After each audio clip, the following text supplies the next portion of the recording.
to a new home.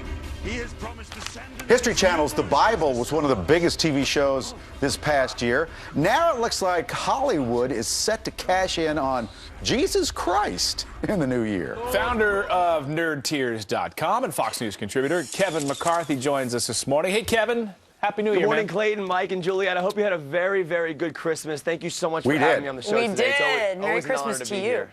Merry Christmas. All right, so tell us about, I mean, what you're seeing this sort of move right now about these biblical stories in Hollywood. Is it just them cashing in? They're being smart about the money they're going to make, or they're really turning some sort of a corner here? Well, you would hope that, but it does appear to be more of a financial decision. I mean, if you look at 2013, there were some box office successes with Hunger Games and Iron Man 3, but a lot of movies did not meet the expectations that Hollywood wanted, with Lone Ranger, which was terrible, White House Down, Hangover 3. The proof of Bible-based movies are in the numbers. If you look over the course of the history of cinema and you adjust to inflation some of the biggest box office successes of all time, Ten Commandments would be well over $1 billion. Wow. The Ben-Hur would be over $780 million. Woo. The Passion of the Christ would be over $480 million domestically. These numbers do not lie. And like you said, the Bible series brought in nearly 12 million viewers every single week for 10 weeks. Despite what Hollywood says, despite the idea that some of Hollywood may believe, the majority of Americans believe in God. I saw a poll the other day that 75% of Americans believe in God. If only half of those numbers showed up at the box office, the numbers would be amazing. In 2014, you have Darren Aronofsky's Noah, you have Ridley Scott's Exodus. It's going to be a big year for Bible-based movies. Kevin, how many films did you see in 2013? I saw 138 films.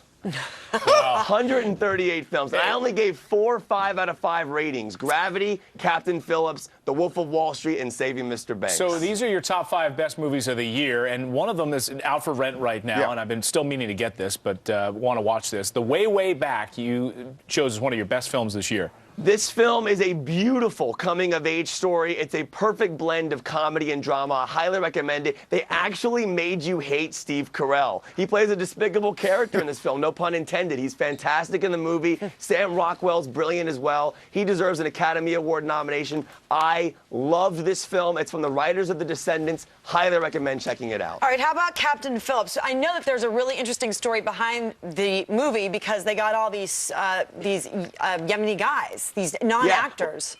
Well, here's the thing. This movie reminded me of how proud I am to be an American, by the way. I am obsessed with this movie. Barkhad Abdi, who plays the lead Somali pirate in the film, it was his first movie he had ever done. And that line he says in the film where he says, look at me, I'm the captain now, that was totally improv. The last 5 minutes of this movie are absolutely phenomenal. Tom Hanks deserves an Oscar nomination for the last 5 minutes alone. I was on the edge of my seat. Even though I knew the ending to the film, I was still wondering what was going to happen next. Saving Mr. Banks. Tom Hanks up for another probably Academy Award for this. Yeah. I love this film so much. I love movies about movies. This is about the making of Mary Poppins. You're dealing with Tom Hanks as Walt Disney. You have Emma Thompson playing P.L. Travers. It is a beautiful film that reminded me why I love movies so much. I was laughing. I had tears in my eyes. If you love movies, if you love smiling, and you love Disney, I highly recommend Saving Mr. Banks. What about Leo, the Wolf of Wall Street? Yeah, this is an interesting movie. This makes Goodfellas look like Bambi, okay? I mean, this is 3 hours of the most insane, crude, graphic debauchery you've ever seen. I do not recommend this movie to everybody. There's a lot going on in this film, but it's a Martin Scorsese movie, so you know what you're going to expect here. This is the 5th collaboration between DiCaprio and Scorsese. It's hands down the best performance of Leonardo DiCaprio's career so far. Again, not for everybody, but check it out. You know, Juliet lives right down there near Wall Street. Yes, and they shot a lot of that stuff right down there. Unfortunately, I didn't run into any of them, but I hear Matthew McConaughey steals the scene.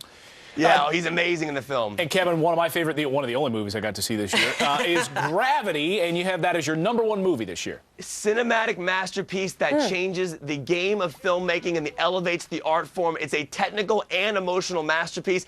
Everyone's calling this the next Avatar. I hate that. Avatar was Fern Gully and Pocahontas in 3D. This is a movie that really delivers a technical and an emotional masterpiece. I love this film. Alfonso Cuarón deserves Best Director. Give this movie Best Picture and Sandra Bullock Best Actress. Kevin, you're the Wow. best. Don't pick on He is the Ferngully. best. Kevin, thank you. Thanks, I love Kevin. you guys, and follow Happy me on New Year, Twitter man. at Kevin McCarthy TV.